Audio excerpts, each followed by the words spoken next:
محترم حاضرین جمعہ، خطبہ مسنونہ کے بعد آپ حضرات کی خدمت میں قرآن حکیم کے 30ویں پارے سے سورہ الاخلاص کی تلاوت کی گئی ہے۔ آئیے اس کے معنی مفہوم کو سمجھنے سے پہلے سورۃ الاخلاص کی شان نزول کے تعلق سے مفسرین نے کیا کچھ بیان کیا ہے اسے رکھ دیا جائے۔ شان نزول کہا جاتا ہے کہ کس پس منظر میں یہ سورت اللہ رب العالمین کی جانب سے نبی کریم صلی اللہ علیہ وسلم پر اتاری گئی۔ تو بنیادی طور پر 3 روایتوں کا ذکر ملتا ہے اور یہ روایتیں اپنی سند کے اعتبار سے ضعیف کہلاتی ہیں، لیکن کیونکہ ان روایتوں کی کچھ شواہد کچھ اور سندیں بھی ملتی ہیں جس کی بنیاد پر اہل علم ان روایتوں کو حسن درجے کی روایت قرار دیا ہے۔ ان روایتوں کے اندر آتا ہے حضرت ابی بن کعب رضی اللہ تعالیٰ عنہ فرماتے ہیں کہ مشرکین کا ایک گروہ نبی کریم صلی اللہ علیہ وسلم کی خدمت میں حاضر ہوا اور نبی کریم صلی اللہ علیہ وسلم سے یہ مطالبہ کیا کہ آپ جس رب کی طرف دعوت دیتے ہیں، بلاتے ہیں، جس کو ایک معبود قرار دیتے ہیں، وہ ہے کیسا؟ اس کا نسب نامہ بیان کرو۔ انسان اپنے عقل سے ایک مفروضہ کر رہا ہے کہ جس طرح انسانوں کا ایک نسب نامہ ہوتا ہے، ایک سلسلہ ہوتا ہے اس کی پیدائش کا، تو ہو سکتا ہے لڑکا بھی ہوگا، تو ذرا اس کا نسب نامہ بیان کرو۔ تو کہتے ہیں جب یہ مطالبہ نبی کریم صلی اللہ علیہ وسلم سے کیا گیا تو کہتے ہیں اللہ رب العالمین نے اس سورت کا نزول فرمایا، قل هو اللہ احد اللہ الصمد، پوری سورت۔ یہ پہلی روایت۔ دوسری روایت حضرت عبداللہ ابن مسعود رضی اللہ تعالیٰ عنہ سے، طبرانی وغیرہ کی روایت ہے۔ اس روایت میں بتایا گیا کہ قریش نے مطالبہ کیا تھا، قریش نے، وہاں مشرکین کا ذکر تھا، یہاں پر قریش کا ذکر ہے اس روایت کے اندر، کہ قریش نے، مکہ کے قریش قبیلے نے آپ صلی اللہ علیہ وسلم سے مطالبہ کیا کہ آپ بتاؤ آپ کا رب کا نسب نامہ کیا ہے، آپ کے رب کا نسب کہاں جا کر مل جاتا ہے۔ تو اللہ رب العالمین نے یہ سورت نازل کی۔ پھر ایک تیسری روایت ہے جو حضرت جابر رضی اللہ تعالیٰ عنہ سے ہے اور عبداللہ بن سلام کی جانب سے وہ روایت ہے۔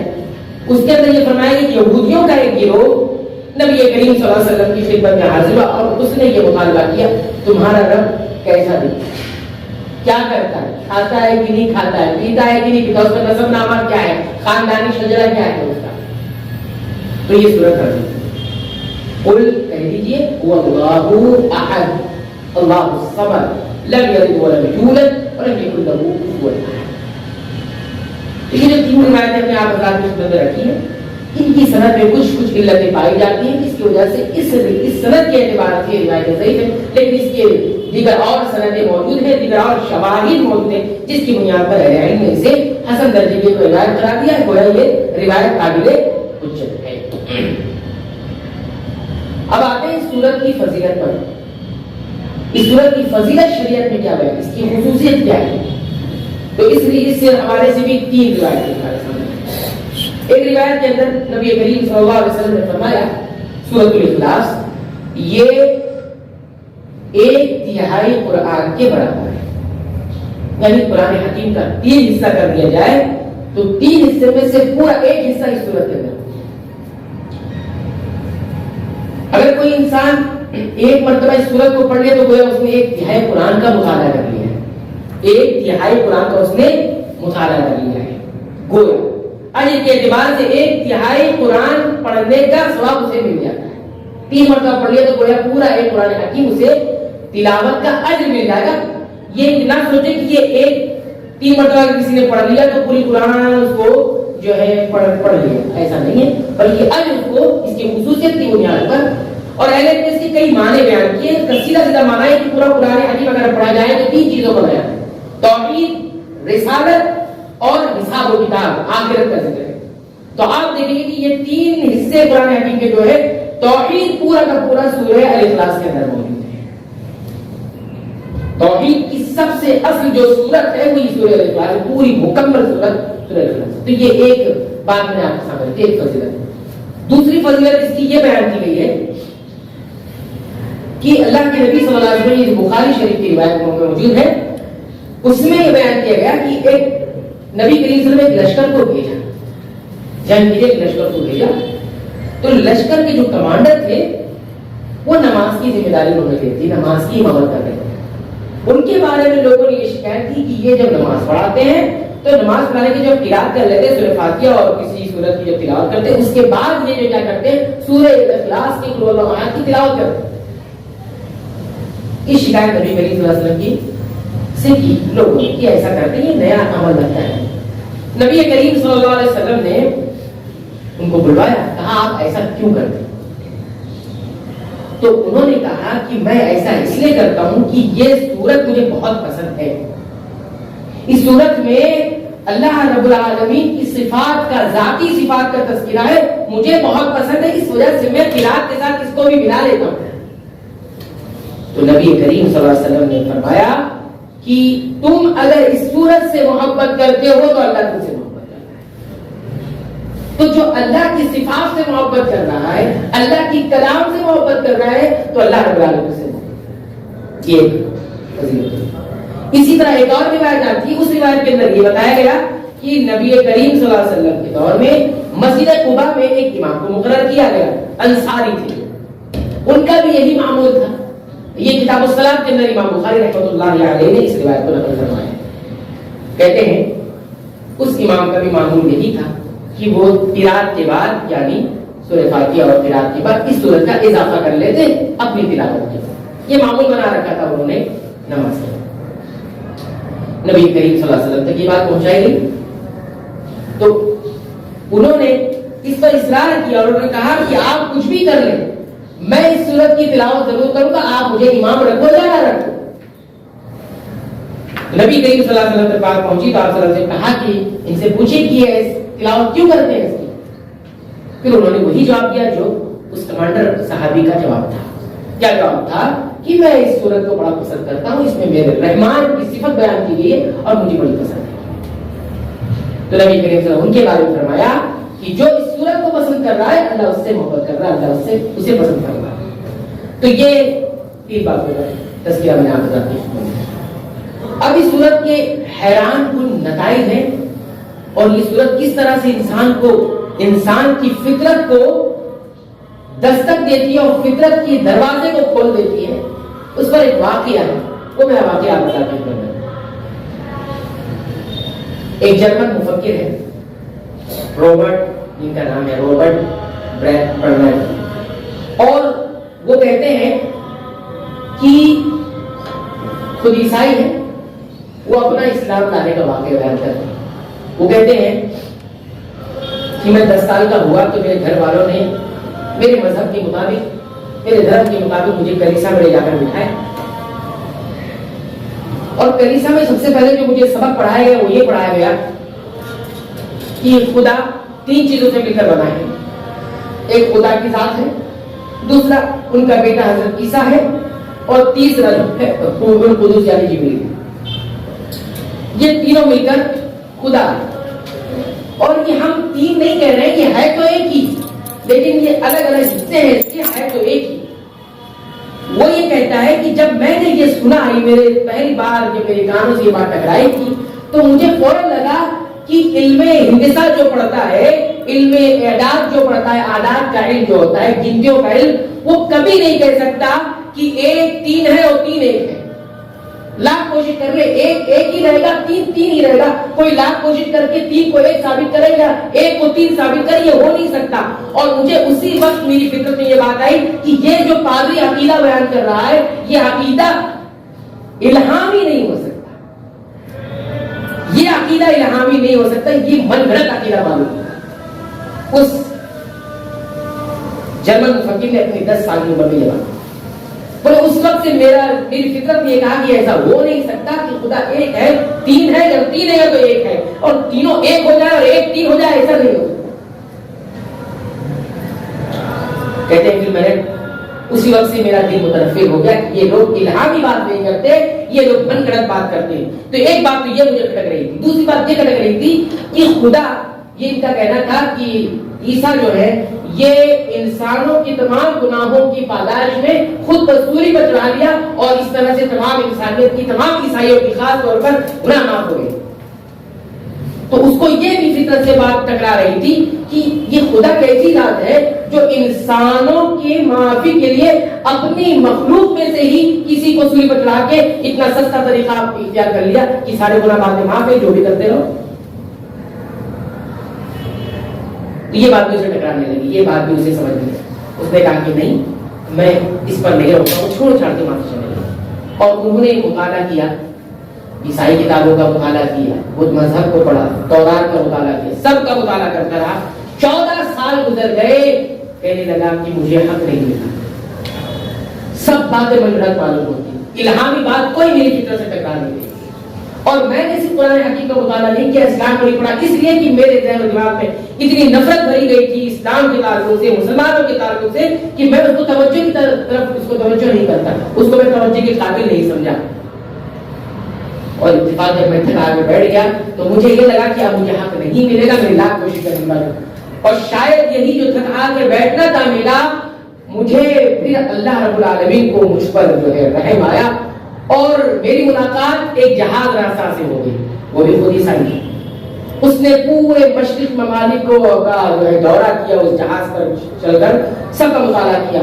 اور وہ خود مسلمان تو نہیں تھا, البتہ مسلمانوں کے عقائد اور ان کی تہذیب و تمدن سے متاثر تھا اور بڑی گہری معلومات بھی رکھتا تھا اسلام کے تعلق سے, اور خاص طور پر اسلامی عقیدے اور ان کی تہذیب و تمدن کے متعلق. تو وہ اپنی علمی دھوس جمانے کے لیے مجھے کہنے لگا میں بہت زیادہ اسلام کے تعلق سے جانتا ہوں, عقیدے کے تعلق سے جانتا ہوں, ان کی تہذیب و تمدن کی. وہ مجھے دھوس جمانے کے لیے اپنی علمیت ظاہر کرنے کے لیے بہت بڑا عالم ہوں میں, یہ مجھے ایسا جہاز پر کہنے لگا. تو کہا دیکھیے میرے پاس یہ سورۃ الاخلاص بھی ہے, ذرا اس کو دیکھیے, یہ اسلام کے تعلق سے اس کا بیان پڑھنے کے لیے تھی. اس میں ترجمہ اور متن لکھا ہوا تھا, میں نے عربی اس میں دیکھی, متن میں بھی لکھا ہوا, اس کا ترجمہ لکھا ہوا. جیسے ہی میں نے پڑھا قل هو اللہ احد اللہ الصمد, ایک چھوٹی سورت, بس میرے ذہن کو 14 سال پہلے کی جو بات تھی, جو بچپن میں 10 سال کی عمر میں مجھے بتائی گئی تھی کہ خدا 3 ہے, یہ تینوں کو ملا کر ایک ہے اور وہ 3 ہے اصل میں. تو فوراً مجھے لگا کہ یہ جو بات یہاں کہی گئی ہے اس سورت کے اندر, اس قرآن حکیم کی سورت کے اندر, یہی اصل میں الہامی بات ہے, یہی فطری بات ہے کہ خدا ایک ہی ہے, قل هو اللہ. اور کہتے ہیں وہیں سے مجھے اسلام مل گیا, مجھے ہدایت. یہ سورت کے اثرات دیکھیے, فطرت پر جب انسان رہتا ہے تو اسے ہدایت مل جاتی ہے, لیکن اپنی فطرت کو مسخ کرے گا, اپنی فطرت کو آلودہ کر دے گا, ابھی اس کا جواب اسی صورت کے اندر آئے گا, تو اس کو حق نہیں مل سکتا. تو یہ میں نے آپ بتاتی ہوں. سورت کا ترجمہ دیکھیے, اللہ تعالیٰ فرماتے ہیں قل, کہہ دیجیے, هو اللہ احد, وہ اللہ احد ایک ہے, اللہ الصمد, اللہ صمد ہے. لم یلد, اس نے کسی کو جنا نہیں, یعنی وہ باپ ہے. ولم یولد, اور نہ اسے جنا گیا, یعنی وہ مولود نہیں, کسی کا بیٹا نہیں. ولم یکن لہ کفوا احد, اور اس کے برابر کوئی نہیں. کتنی سمپل, کتنی چھوٹی, کتنی مختصر سی بات ہے, پوری فطرت کی بات ہے. اس سورت کا نام رکھا گیا الاخلاص. اہل علم نے اس کی بہت ساری وجہ بیان کی کہ اس سورت کو اخلاص کیوں کہا گیا. تو پہلے آپ اخلاص کو سمجھ لیں, تب آپ آگے اس کو سمجھنے بڑی آسانی ہوگی. اخلاص کس کو کہا جاتا ہے؟ الاخلاص کس کو کہا جاتا ہے؟ ہم کہتے ہیں اخلاص پیدا کیجیے, یہ تو سب کہتے تھے, لیکن جب بات آتی ہے اس اخلاص کو سمجھنے کی تو کوئی سمجھا نہیں سکتا, کوئی بتا نہیں سکتا. اخلاص کہتے ہیں آپ کے سامنے بہت سارے معاملات جیسے گڑبڑ ہو جائے, بہت سارے چاہے الجھ جائے, اور الجھ جانے کے بعد, گڑبڑ ہو جانے کے بعد, آپ جب اس میں سے ایک چیز الگ کر دیں اور ساری غلط چیزوں کو الگ کر دیں, صحیح چیز کو الگ کر دیں, اس پورے عمل کو کہا جاتا ہے الاخلاص. اس پوری پروسیس کو, عمل کیا کہتا ہے؟ الاخلاص. گڑبڑ چیزوں کو, الجھی ہوئی چیزوں کو, چیزوں میں سے کوئی چیز الگ کر دینا, یہ اخلاص کہلاتا ہے. یہ سورت اصل میں اپنے نام سے پیغام دیتی ہے کہ اپنی گڑبڑ افکار کو، اپنے خلط ملط عقیدت کو خالص بناؤ، الگ کرو اس میں سے صحیح چیز اور غلط چیز۔ اور اسی طرح یہ بھی دعوت دیتی ہے یہ سورت اپنے اس نام سے کہ اپنے عقیدے کے ساتھ ساتھ اپنے عمل کے اندر اخلاص پیدا کرو۔ اب اخلاص فی العقیدہ ہو گیا اور اخلاص فی العمل ہو گیا، یہ دونوں باتیں بھی میں سمجھاؤں گا۔ الاخلاص فی العقیدہ پہلے، الاخلاص فی العمل بعد۔ عقیدے میں اخلاص کیا ہے؟ عقیدے کے اندر اخلاص یہ ہے، اس سورت کے نام کے تناظر میں ہم دیکھیں گے کہ بہت سارے لوگوں نے اپنے عقل کا استعمال کر کے اپنے افکار و نظریات میں کئی الہ گڑھ لیے، کئی ایک الہ ہے، کئی ایک عبادت کے لائق ہیں۔ تو ان تمام معبودان باطلہ، تمام غلط الہ معبودوں کے درمیان سے حقیقی معبود کو الگ کر دینا، کہ خالص یہی معبود ہے، یہ اخلاص فی العقیدہ کہلاتا ہے۔ یہ کیا کہلاتا ہے؟ اخلاص فی العقیدہ، عقیدے اور فکر اور نظر کا اخلاص، یہ بہت بنیاد ہے۔ اس صورت میں بتاتے ہیں اخلاص اس صورت کو اس لیے کہا جاتا ہے کیونکہ اللہ رب العالمین نے پوری صورت میں اپنے ساتھ اس کو خاص کر دیا، خالص کر دیا۔ اس صورت کو ساری آیتوں میں کچھ نہیں بیان ہے سوائے رب العالمین۔ آپ دیکھیں گے کچھ صورتوں کے اندر اللہ رب العالمین نے، کچھ آیتوں کے اندر اللہ رب العالمین نے اپنی توحید کے ساتھ کچھ چیزیں اور بھی بیان کی، لیکن یہ وہ صورت ہے جس میں اللہ کی ذاتی صفات کا ذکر ہے۔ اس سے پہلے خطبے میں ہم نے سورہ آیت الکرسی کے حوالے سے بتایا تھا کہ اللہ رب العالمین کی صفات ذکر ہے، لیکن وہ صفات تفصیلی ہے، تفصیلی صفات ہے۔ یہ صورت اللہ رب العالمین کی ذاتی صفات ہے جو اللہ رب العالمین کے ساتھ لم یزل برابر لگی ہوئی ہے، الگ نہیں ہوتی۔ قل هو اللہ احد، کسی بھی درجے میں اللہ دو نہیں ہوتے ہیں۔ اللہ الصمد، ہر حال میں اللہ صمد ہی ہوتے ہیں، تمام کائنات ان کی طرف متوجہ ہوتی ہے کمال محبت اور کمال عظمت کے۔ لم یلد ولم یولد، وہ کبھی باپ نہیں بنا، ولم یولد، نہ کبھی وہ بیٹا بنا ہے، یہ ذاتی صفات ہے۔ ولم یکن لہ کفوا احد، اور کسی بھی درجے میں اس کے ہم پلہ کوئی نہیں ہو سکتا، اس کے برابر، اس کا ساجد کا شریک کوئی نہیں ہو سکتا، پوری ذاتی صفات ہے۔ یہ اخلاص فی العقیدہ کہلاتا ہے۔ اب سورت اپنے اس نام سے دوسرا پیغام یہ دیتی ہے کہ اخلاص فی العمل کہلاتا ہے۔ اخلاص فی العمل، عمل کس کو کہا جاتا ہے؟ الاخلاص فی العمل کہتے ہیں اہل علم قرآن پوری آیات کو سامنے رکھ کر، شریعت کی نصوص کو سامنے رکھ کر کہتے ہیں 5 باتیں کسی عمل کے اندر آ جائیں گی وہ عمل خالص ہو جائے گا۔ 5 باتیں، 5 انگلی 5 باتیں یاد رکھنا، 5 باتیں، 5 انگلی 5 باتیں۔ نمبر 1 الایمان بمعرفت اللہ عز وجل، عمل کرتے وقت اللہ رب العالمین کی معرفت کا یقین ہونا چاہیے کہ میں عمل کر رہا ہوں تو کس کو جان کر کر رہا ہوں، یہ عمل کس کے لیے کر رہا ہوں، کون سی ہستی میرے سامنے ہے، کون سی ذات میرے سامنے ہے۔ الایمان بمعرفت اللہ، اللہ کی معرفت کے بعد عمل ہوتا ہے۔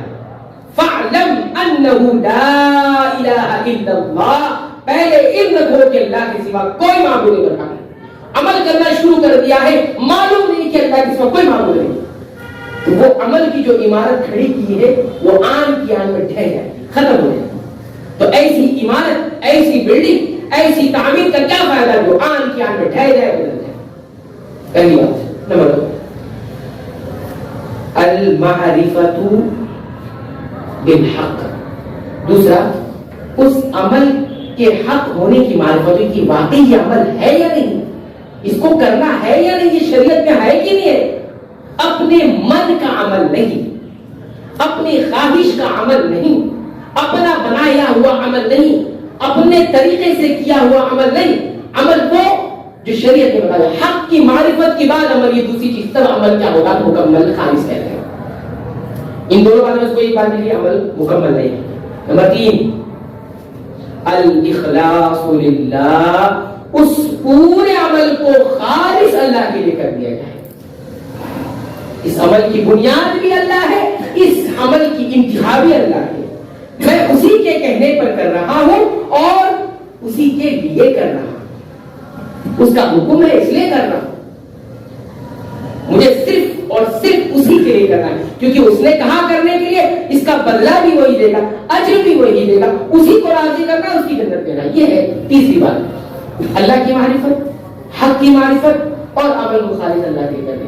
چوتھی چیز، یہ تین چیز ہونے کے باوجود بھی عمل ابھی خالص نہیں ہوتا. چوتھی چیز العمل علی السنہ. یہ سارا عمل سنتوں کے اوپر، نبی کریم صلی اللہ علیہ وسلم کے بتائے ہوئے طریقے پر، سنت پر ہونا چاہیے. یہ تین چیز پیدا کری آپ نے، چوتھی چیز پیدا نہیں کی تو عمل کی جو عمارت ہے ڈھہ جائے گی. اتنا آسان نہیں ہے آپ عمل کر لیں اور عمل مقبول ہو جائے. 4 بات ہو گئی. 5ویں بات جس کے بہت سارے لوگ خیال کہتے ہیں 5ویں بات عمل کی اخلاص سے عمل پیدا کرنے، عمل میں اخلاص پیدا کرنے کے لیے حلال رزق کھانا. عمل سے پہلے حلال رزق کھانا.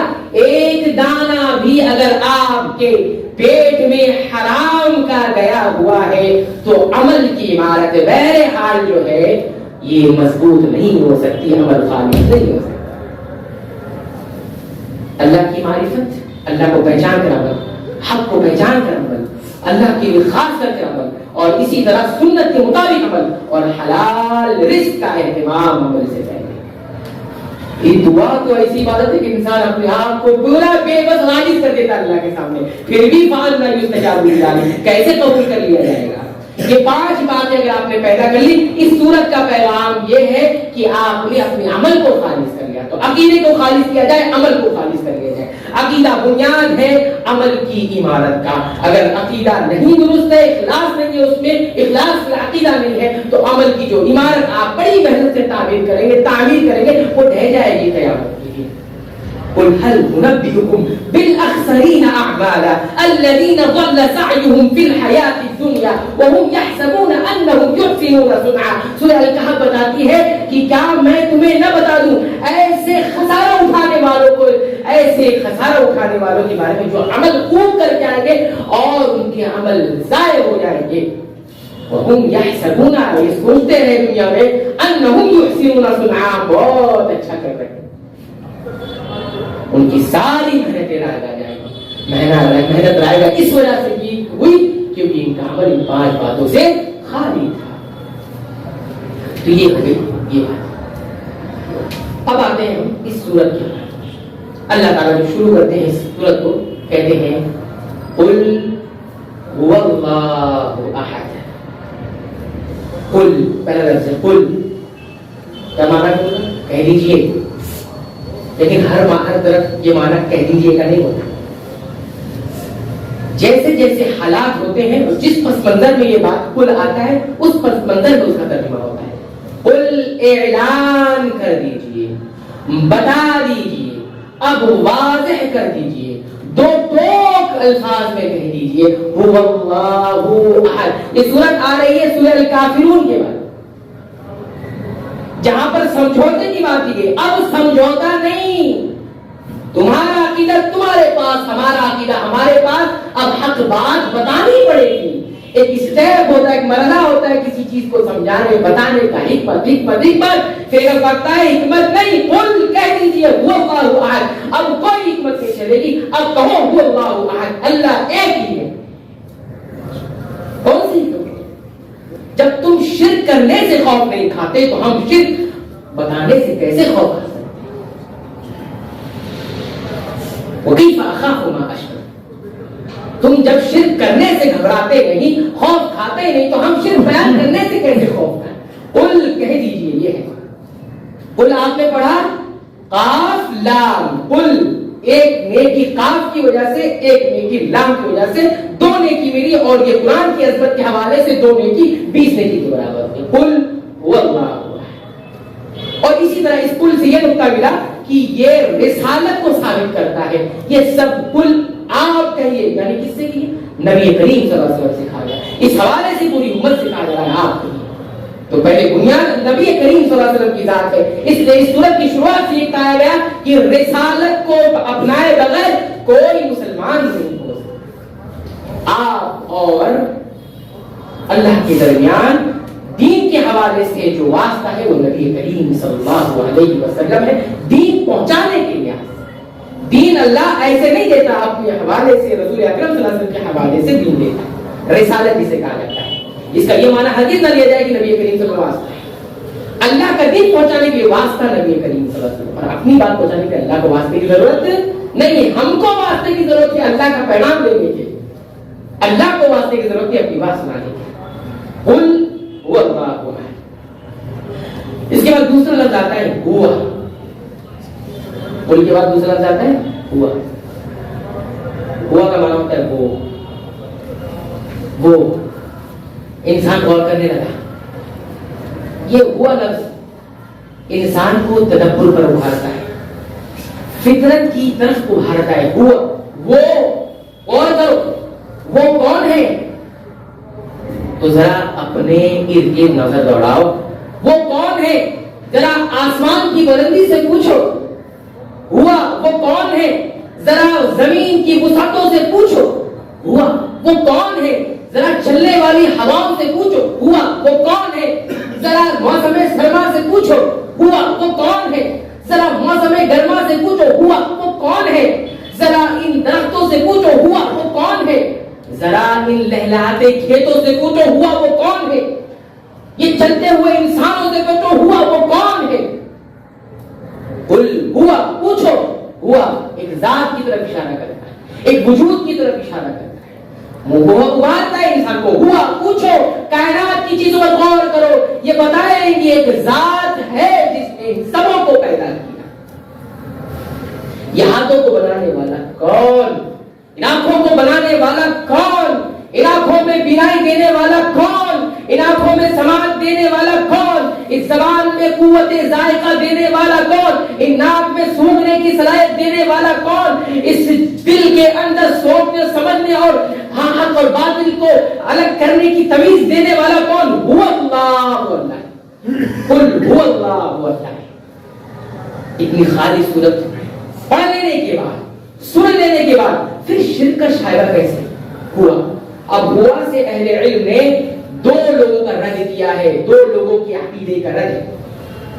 کچھ لوگوں نے یہ عقیدہ بنایا کہ اللہ رب العالمین کی ذات حقیقت میں نہیں ہے، کوئی وجود نہیں ہے اللہ کا، یہ ایک وہم ہے، ایک خیالی خیال ہے. لیکن ہوا کہہ کر، کیونکہ ہوا عربی زبان میں ہوا کا ذات کے لیے آتا ہے کہ جب بھی ہوا بولا جائے تو ایک ذات مراد ہوگی، ایک وجود مراد ہوگا. ہوا کہہ کر رد کر دیا گیا ان کا جو منکر ہے اللہ کے وجود کے. ہم یہ کہتے ہیں اللہ اپنا ایک وجود رکھتا ہے، وہ کوئی خیالی چیز نہیں ہے، وہ کوئی تصوراتی چیز نہیں ہے، بلکہ اپنا ایک وجود ہے. وہ کیسا ہے کب ہے ہمیں نہیں معلوم، ہم یقین رکھتے ہیں اللہ کا ایک وجود ہے اپنی شان، اپنی جلال اور اپنی عظمت کے حوالے سے. قل هو اللہ. اور اسی طرح سے ہوا سے ان لوگوں کا بھی رد ہو گیا جنہوں نے اللہ کے وجود کے لیے دلیلیں بنائی، اللہ کے وجود کے لیے دلیلیں وضع کی. دلیل بنائی کہ یہ دلیل بتاتی ہے اللہ نے اپنے وجود کے لیے دلیلیں پیش نہیں کی ہے. اللہ کا معاملہ، اللہ کے وجود کا معاملہ بدیہی ہے، نظریاتی نہیں ہے. اختلاف نظریے میں ہوتا ہے، بدیہی چیزوں میں نظر نہیں ہوتا. ایسے ہی فلاسفہ جو انہوں نے وضع کیا، فلسفی لوگوں نے جو ہے دلیلیں وضع کی.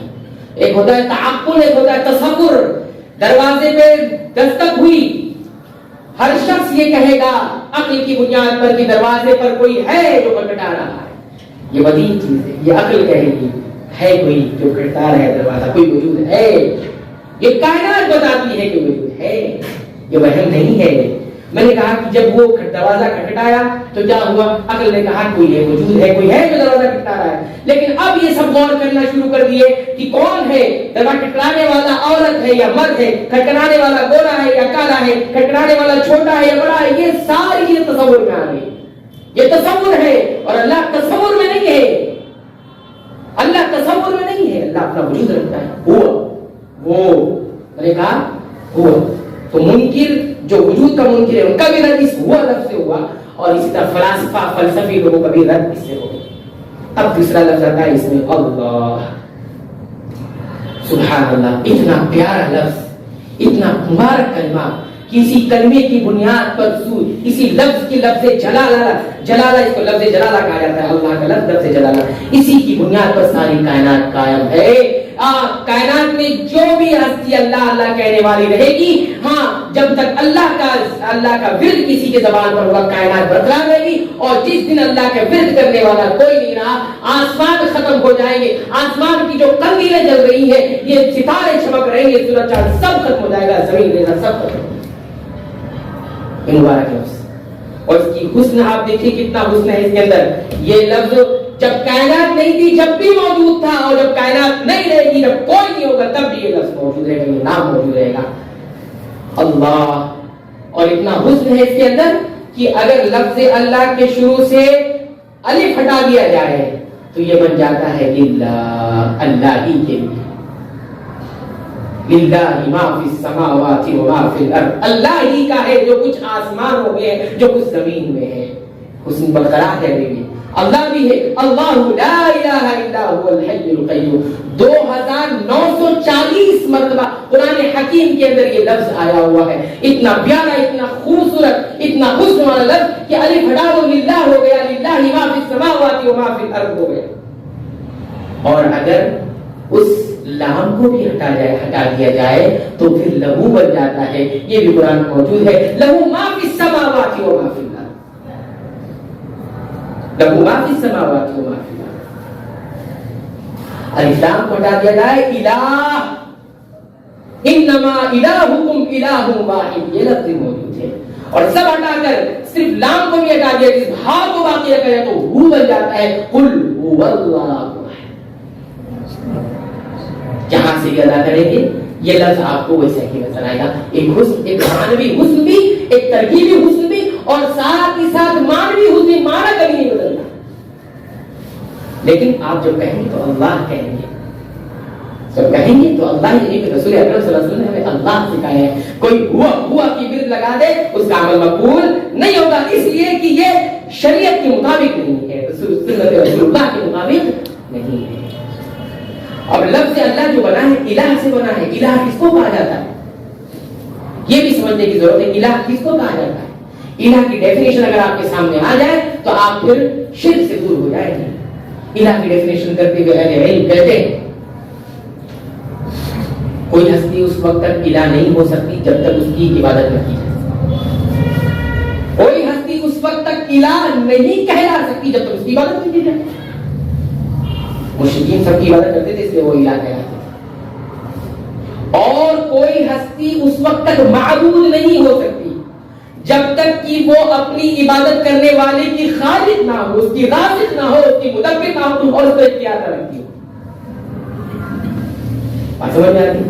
الہ اس وقت تک نہیں بن سکتا کوئی ہستی جب تک وہ معبود نہ ہو، اس کی عبادت نہ کی جائے، اور معبود اس وقت تک نہیں بن سکتا جب تک جو اس کی عبادت کر رہا ہے اس عبادت کرنے والے کی وہ خالق، مدبر اور رازق نہ ہو، یعنی اس کو پیدا کرنے والی وہی ذات ہے، اس کو رزق دینے والی وہی ذات ہے، اس کو چلانے والی وہی ذات ہے، اس پر اختیار رکھنے والی وہی ذات ہے، کہ یہ خاص صرف رب العالمین کا ہے، اللہ رب العالمین کا ہے۔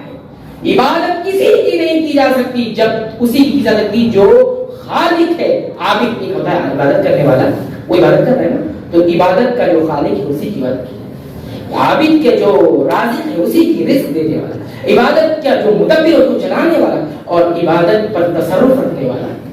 کیا کوئی ایسی ہستی کائنات میں ہے جس کو عبادت کا درجہ دے دیا گیا ہے؟ کیا وہ انسانوں کی خالق ہے؟ کیا وہ انسانوں کی رازق ہے؟ کیا وہ انسانوں کی مدبر ہے؟ اور یاد رکھیں انسان کو کون سی چیز مجبور کرتی ہے عبادت کرنے؟ دو چیزیں مجبور کرتی، ایک ہے کمال عظمت اور ایک ہے کمال محبت۔ جس کی عظمت جس انسان کے دل میں بیٹھ جائے اور کمال محبت بیٹھ جائے تب انسان مجبور ہوتا ہے عبادت کرنے میں، اور میرے رب کے اندر یہ دونوں چیزیں موجود ہیں۔ پڑھیے قرآن، اَمَّن يُجِيبُ الْمُضْطَرَّ إِذَا دَعَاهُ ويكشف السوء ويجعلكم خلفاء الأرض أإله مع الله قليلا ما تذكرون. کون ہے وہ جو پریشان حال کی پکار کا جواب دیتا ہے اور اس کی تکلیف کو دور کر دیتا ہے؟ ارے کیا کائنات میں کوئی ہے اس کے علاوہ کوئی معبود؟ قلیلا ما تذکرون. سوچتے بہت کم ہوتا ہے.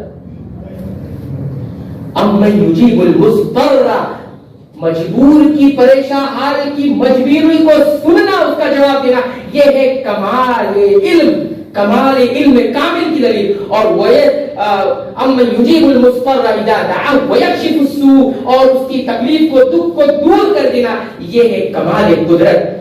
قدرت کمال کامل قدرت بھی اللہ رب العالمین کے پاس اور کامل علم بھی اللہ رب العالمین کے پاس. جو کہہ رہا ہے اس کو پہلے سے علم ہے یہ تکلیف میں ہے، اس کو پہلے سے جانتا ہے اور قدرت رکھتا ہے اس کے دور کرنے پر. اس کو کسی اسباب، ہمارا علم اسباب کا محتاج ہے، اللہ کا علم ما فوق الاسباب ہے. ہماری قدرت اسباب کے تحت آتی ہے، اسباب کا محتاج ہے، اور اللہ رب العالمین کی قدرت ما فوق الاسباب، اسباب کے اوپر ہے.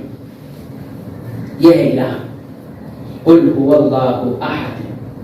اس کے بعد تیسرا لفظ آتا ہے احد. احد، احد کس کو کہا جاتا ہے؟ احد ایک کو کہا جاتا ہے. ایک، اللہ رب العالمین ایک ہے، جنس کے اعتبار سے، نوعیت کے اعتبار سے، مقدار کے اعتبار سے، عدد کے اعتبار سے، ہر اعتبار سے اللہ ایک ہے. کوئی جز نہیں اس کا، کوئی کل کوئی جز نہیں، اللہ ایک ہے. جتنا بتایا یہ کہا جاتا ہے واحد. ایک لفظ آتا ہے ایک کے لیے، واحد کا لفظ، واحد ایک. جب واحد ایک کا لفظ سنتا ہے تو انسان کے ذہن میں دو اور مخالف تصور آتا ہے. اگر واحد ایک ہے تو اس سے پہلے آدھا ہے اور اس کے بعد دو ہے.